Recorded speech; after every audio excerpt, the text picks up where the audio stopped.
I'm gonna try it again, but I'm gonna give it some gas. I'm gonna put the accelerator down to the floor while I'm cranking it, just for the heck of it.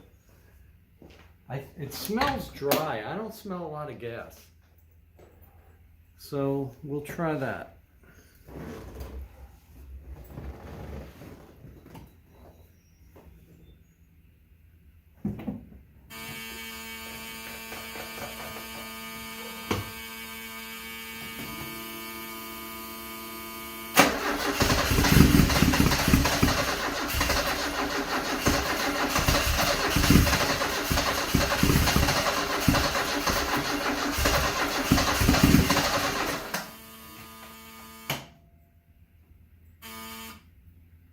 That sounds a little better.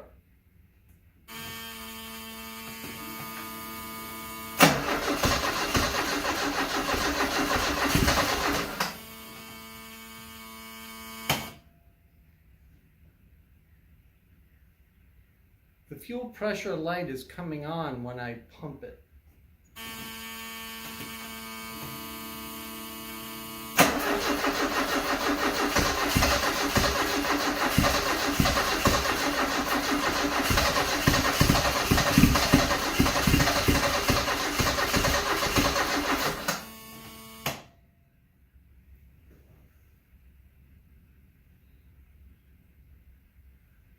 It's trying. I wonder if there's something I'm forgetting here.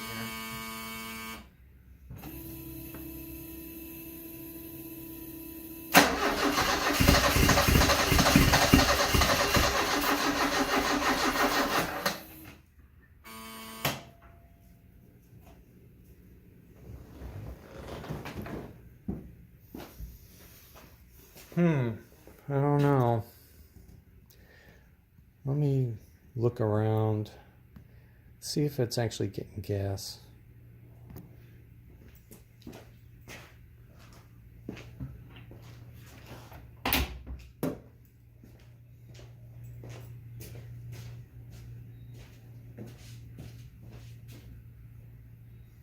Yeah, there's tons of gas. It's probably flooded. All right, we're gonna try to drain that gas out of there. Sounds pretty. It's getting gas. All right, a run test. I'm gonna have to get the fuel pressure up there.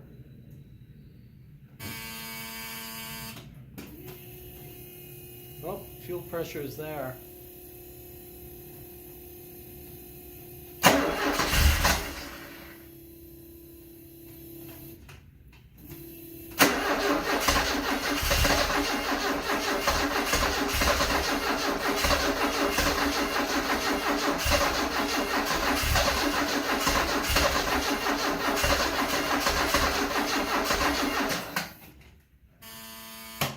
Well, just succeeded in, I don't know, is there something I'm forgetting here? I don't know. I smell a little gas. Let me see if, like, wants to turn over, but it's not.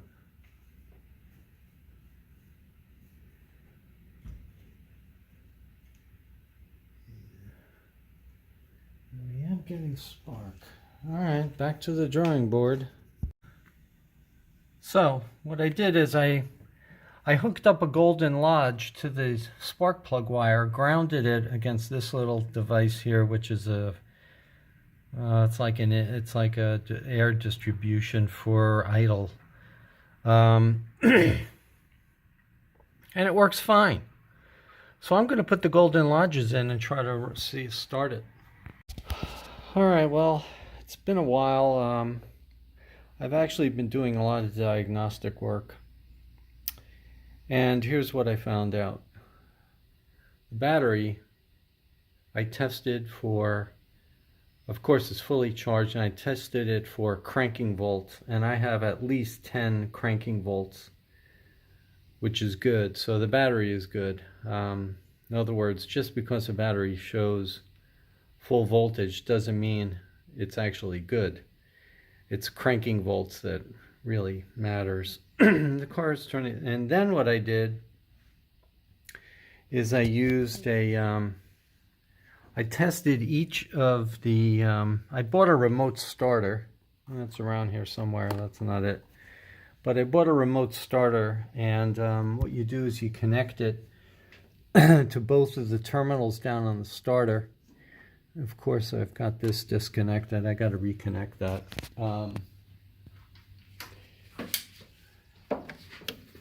Before I forget, I won't have to use the remote starter anymore.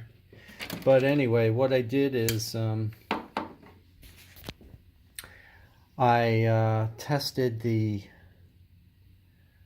each of the spark plug leads. I grounded it to the engine here, and I tested each of the spark plug leads with a spark plug tester. It's not really a tester. It's a spark measurer, so to speak. And it's one of these deals, really cheap. And what you do is you set it at a gap, and I set it at 20,000. So if it sparks at 20,000, that means you're getting 20,000 volts of spark, which is plenty. This is a really just cheap little tool. So what I did is you put this end into the spark plug lead, and then you ground it, and then you crank the engine with the remote starter. I'm just charging the battery incrementally here. So I tested each of the 4 leads, and they're all good. So I know I'm getting spark to the engine.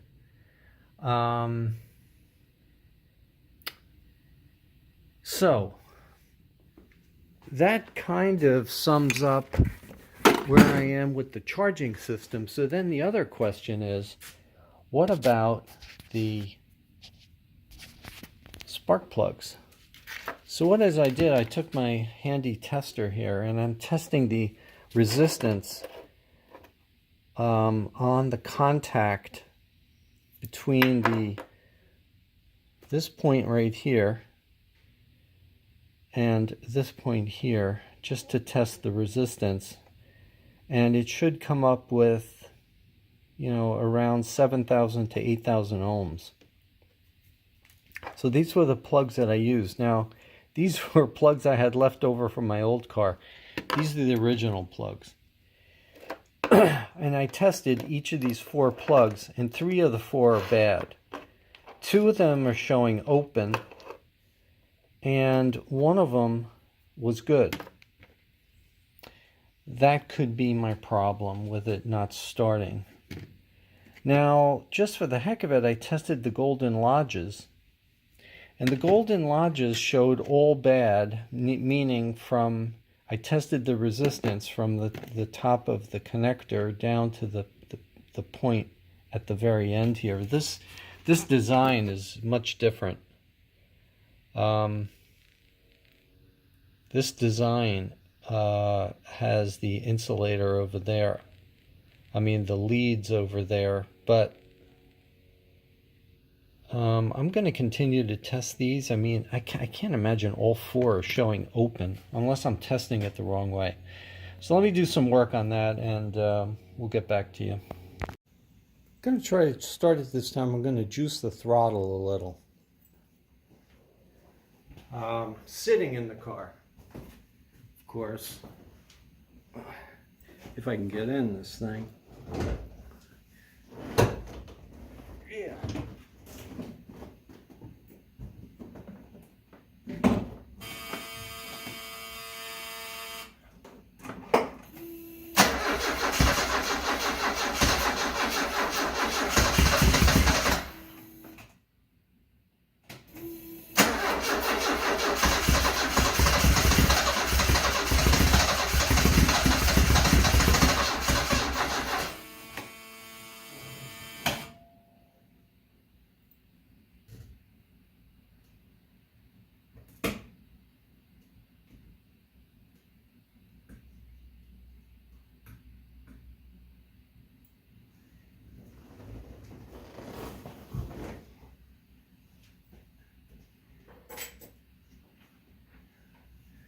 Well, you heard the results. Back to square 6. Okay, this is attempt number 3, or 4, I don't know, I've kind of lost track. But I reinstalled the hoses,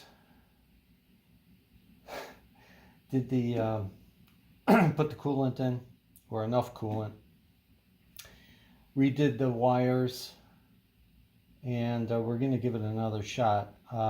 This time, though, I'm going to give the carburetors, the intake, a shot of starting fluid in case the fuel injection system isn't pressurizing.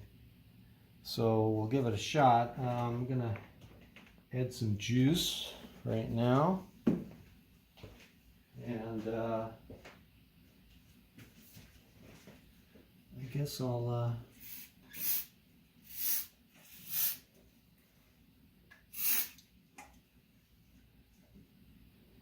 starting fluid. Everything's hooked up there. Let's see what happens.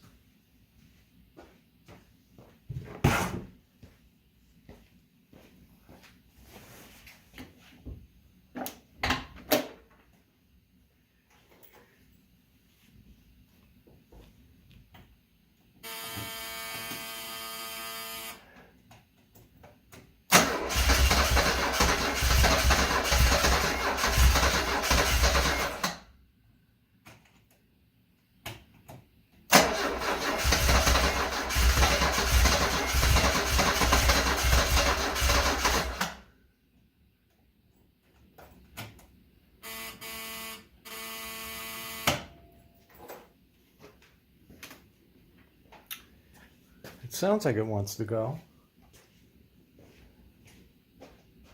Let's give it some more starting fluid. Ah, gosh.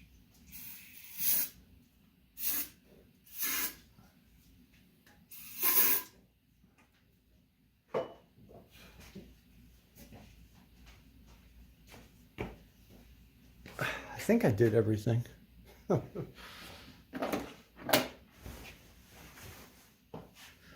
All right, got to keep the finger down here on this.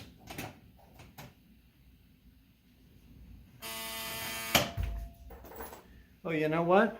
I forgot to put the fuel injection back on. I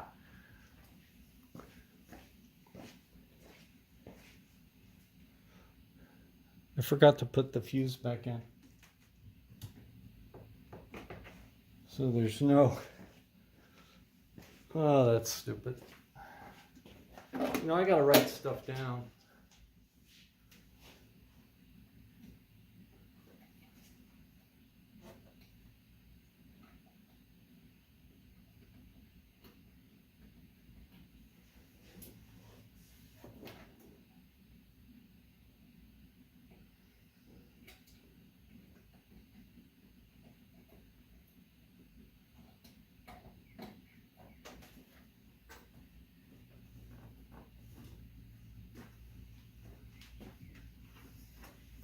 You know, I wish there was a way to hold these fuses, get them.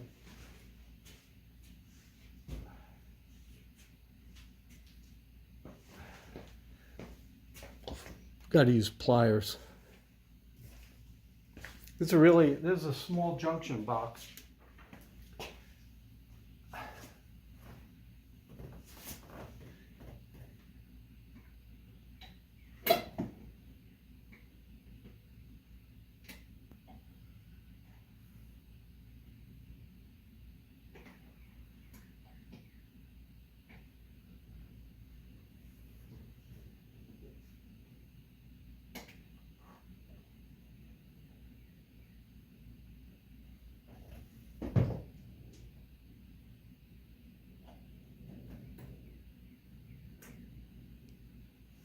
I think that's in there. I knew something wasn't right.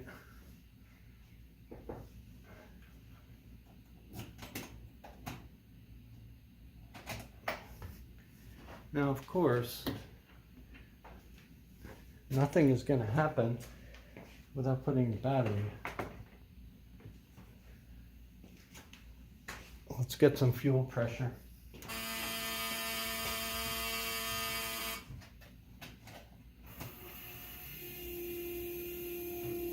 Here we go.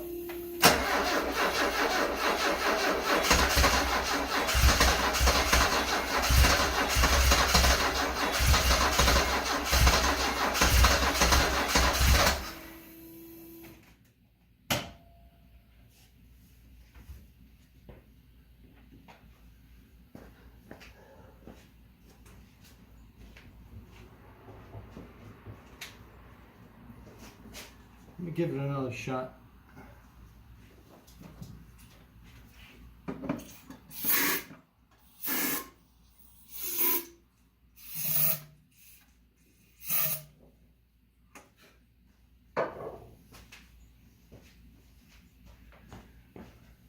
Okay, attempt number 5 or 6. 5th time's the charm.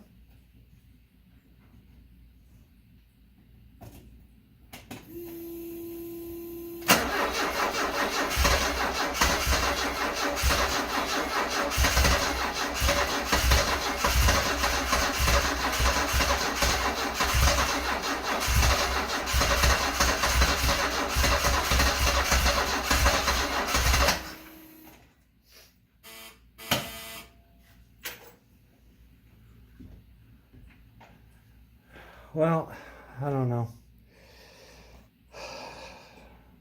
I guess try again. I don't know, I got to think about this for a while. So check this out. So what I did is I wrapped very thin wire around here, around the top, and then I soldered it. And of course it was way too big, so I had to use my Dremel tool with a grinder on it, and I ground it down. Now the solder penetrated all the way through, which is fortunate. Is that focusing? I don't know. Comes in and out. But I think it's a pretty damn good connection. I hope I didn't ruin anything else in there, but I think it's going to work. All right, a little update. I had to take some steps back here.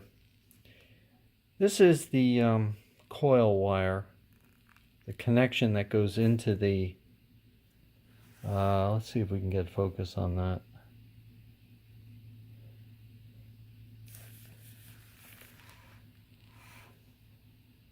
No, it's difficult. Why can I not get a good focus on that?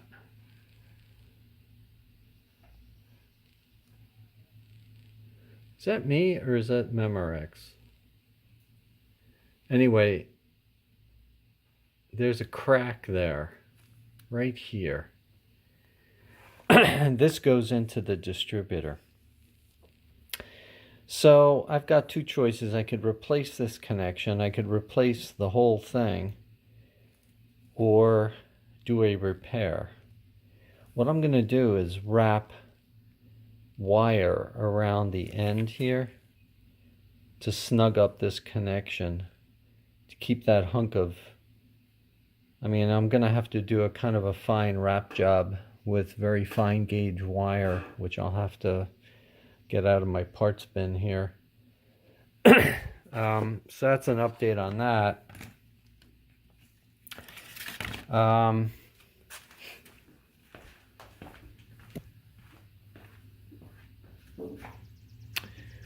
I put the original cap back on, and like I said, I've been playing around with that. I also have gone through these Romo blocks twice trying to get rid of the leaks. There's a bit of a trick knowing how to secure the hose the right way. Let me see how my leak situation is doing.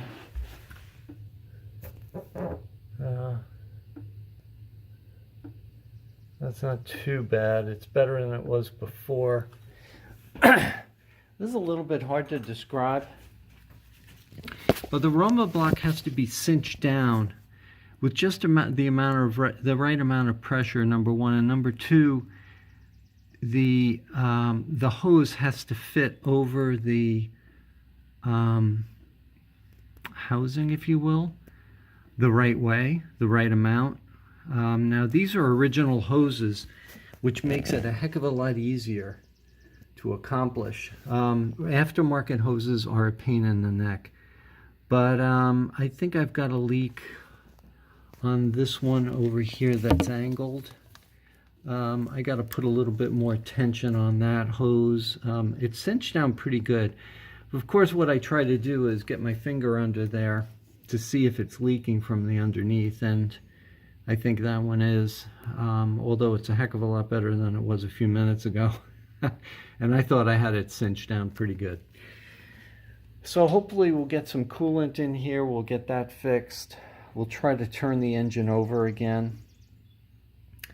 And I might spray some starter fluid into the intakes, because I suspect that the pressure isn't, I haven't cranked the engine over enough to get, I think, sufficient pressure through the pump to get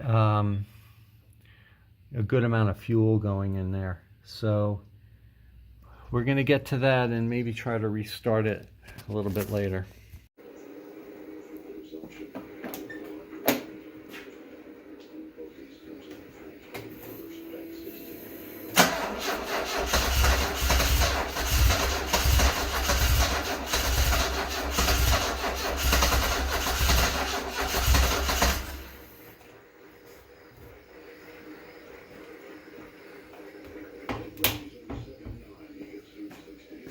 I don't know about that. Alright, I installed the plugs and I'm going to give it a crack. I'm not expecting much, but let's see what happens. Alright.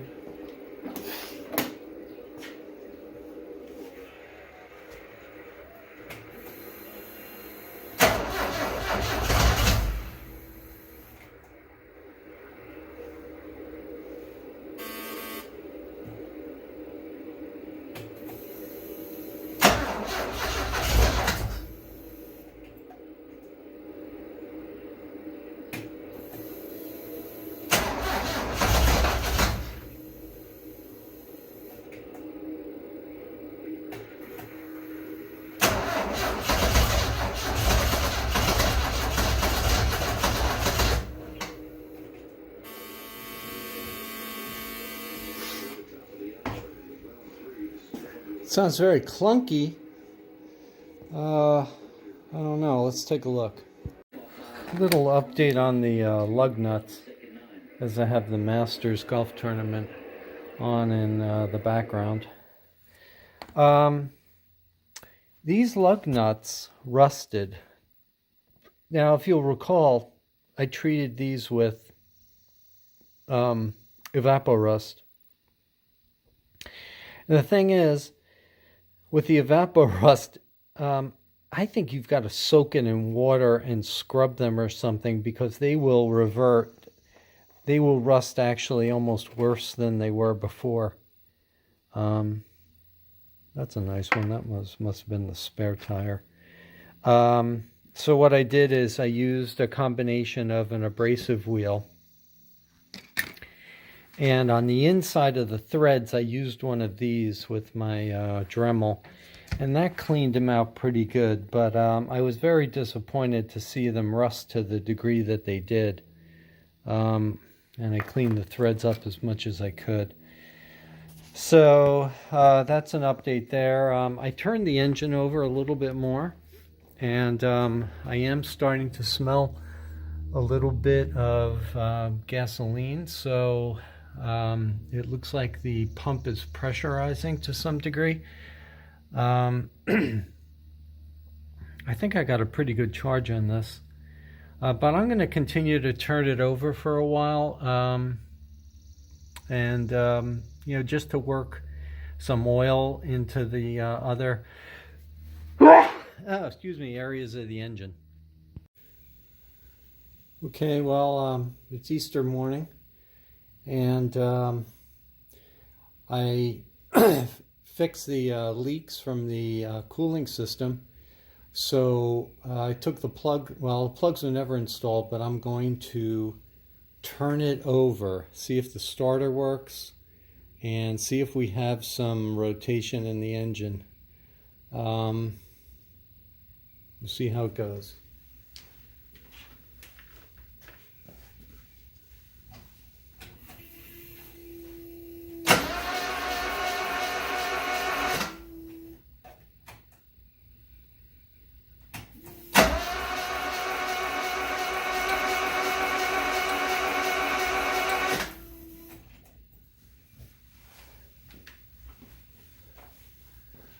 Well, there's rotation. I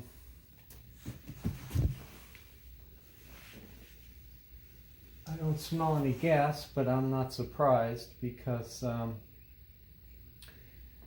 it's going to take a while for that gas to get up into the injection system.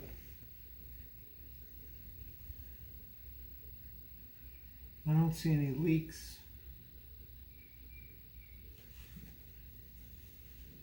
So that's a good sign. Doing this very incrementally. That battery doesn't sound all that. But then again, this engine should turn over. Again, no plugs. I'm gonna do just a couple more cranks on it, see what happens. Well, the buzzer works.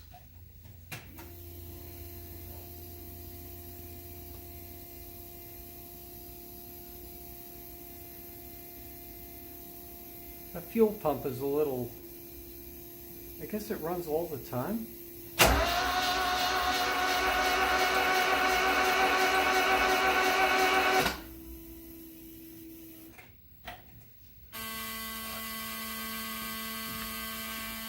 We know the buzzer works.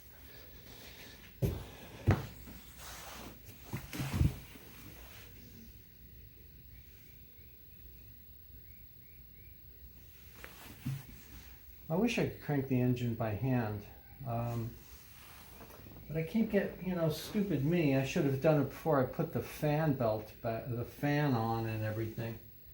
I could have turned it over by hand, but that's okay.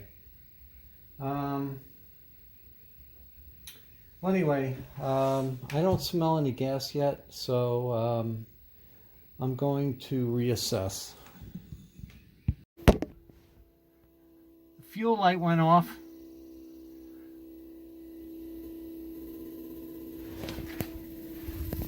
You can hear it cranking away down there.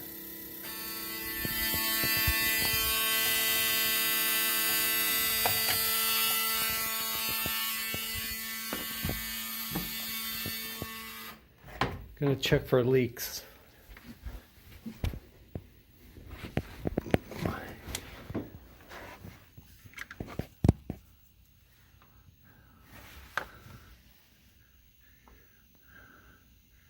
Well, there's no leaks at the fuel pump.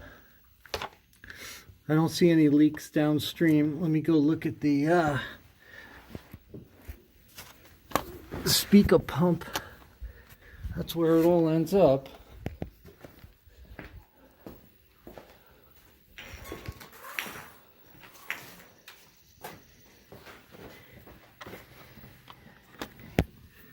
Now we got a leak here.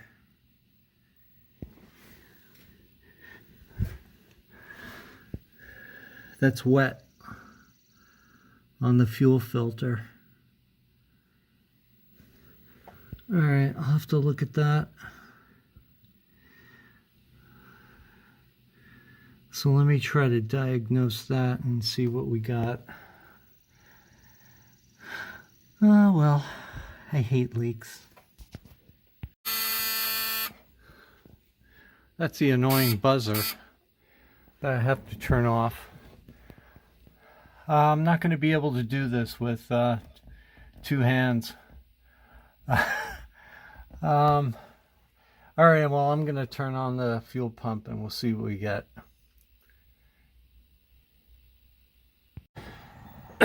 Okay, well, just an update on the thermostatic actuator. I put that new gasket in there and it's dry as a bone. So we are good there. Let's see if it's actually dry as a bone. It's dry as a bone.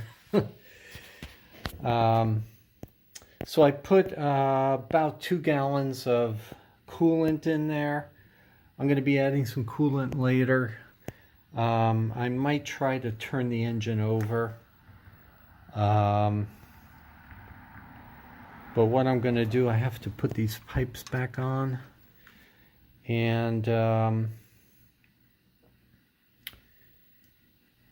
going to try to turn the engine over maybe. Of course, we need to put some gas in it. So I got some 93 octane and I put a little bit of Marvel Mystery Oil in there. So I'm going to just put maybe a half a gallon of gas in there. Check for any obvious leaks. I checked the fittings under there and they are good. So let me put a little bit of gas in there, see if we have any leaks. Then I'll put some more gas and maybe turn the fuel pump on. The fuel pump right now is disconnected. The reason it's disconnected is because I took the fuse out of number 1 right here. That's a fuel pump fuse. And so if I put that back in and turn the ignition on, it will turn on the fuel pump. And we will see if we get pressure. All right. Okay, well, what I did here is I took the thermostatic actuator out. Well, I actually disconnected it and I took a look to see the seal is in there.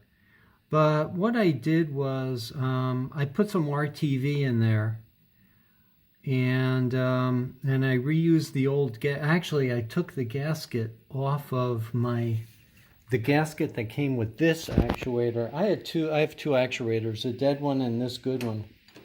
The dead one came off this car. This is the old seal. That's the old seal that came off the one that, I think was leaking. And unfortunately, I didn't compare it to the seal that's on there, but the seal that's on there has a lot more beef than this one has on here. So I'm hoping that with a combination of RTV, you can see a little bit of it oozing out there. With a little RTV and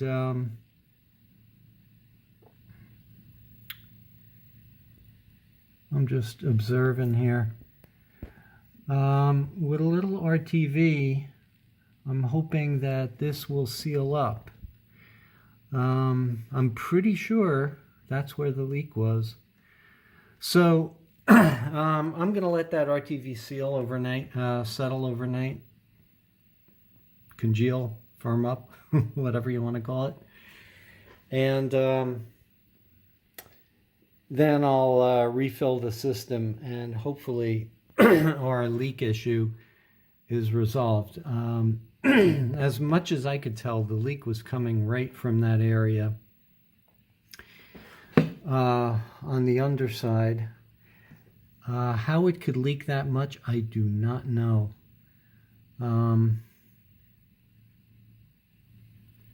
So anyway, all right, so that's a wrap for now. Well, we got a problem, Houston. I started filling up the radiator and I sprung some leaks. A lot of water is coming out, so all right, so what the heck is going on? It's leaking from behind the thermostatic actuator, and it's a pretty good leak. It's pretty substantial. I mean, I was thinking, oh my gosh, what is my intake manifold cracked? But anyway, I think what's going on here is, I mean, I don't know how I could get so much fluid coming out from this. You know, there is a seal that goes in there, and I'm thinking maybe I forgot to put the seal back in there. I'm not 100% sure, but this was pretty concerning. So I've got to drain some of the fluid out, get it down to the level below the rail here. On the top of the manifold. So I'm going to go down from below and drain off some. Of course, it's draining off on its own, but I mean, that's a pretty good leak. I mean, I don't know if you can see that down there, but you can hear it dripping. All right, so I'm going to have to remove that. I already removed the lower. I'm going to probably have to loosen up the